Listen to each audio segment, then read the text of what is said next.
This psychological manga is crazy. Junichi Naruse is a 22-year-old man who is mild-mannered and tries to not stand out too much. He picks up an old hobby in painting again and finds a woman named Megumi who he's attracted to working at an art supply store. He visits the store often specifically just to see her. Eventually he works up the courage to ask her out and they start dating. She quickly becomes his muse and the love of his life. After dating for a while, they decide to look for a place to live together.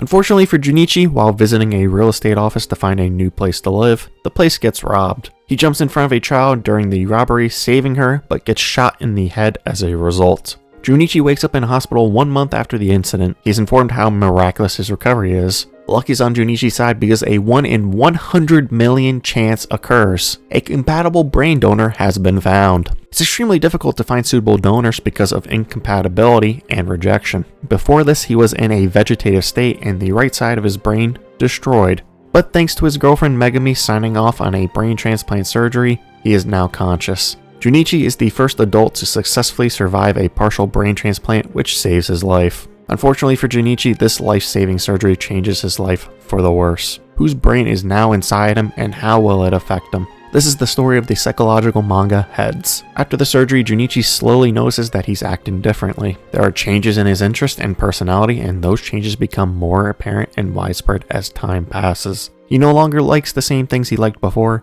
such as painting, eating certain foods, and various media. He even falls out of love with his girlfriend Megumi. Instead, now he is fascinated with music, specifically the piano. His personality now is much more aggressive, sometimes possessing a very short temper, exploding into violent outbursts for the smallest things. This affects his relationships with others, and nobody is hurt more by it than his girlfriend Megumi. Since these changes get worse and worse as the story progresses, it leads Junichi to look for answers himself. Whose brain is actually inside him? Throughout the rest of the manga, Heads, Junichi is lied to, used by others, and slowly approaches the brink of insanity, as he loses what makes him him. He uncovers that this surgery has much bigger implications than just his life being extended. There's political power behind this brain transplant trial, hoping that more can be done in the near future. 3 doctors in charge of helping Junichi are backed by these unknown politicians and lie to him throughout the manga. They lie about the changes he's experiencing, saying they won't last. They even lie about who the donor actually is. The donor on the right side of Junichi's brain was the very person who caused this. The man who shot him to begin with, Shunsuke Kyogoku.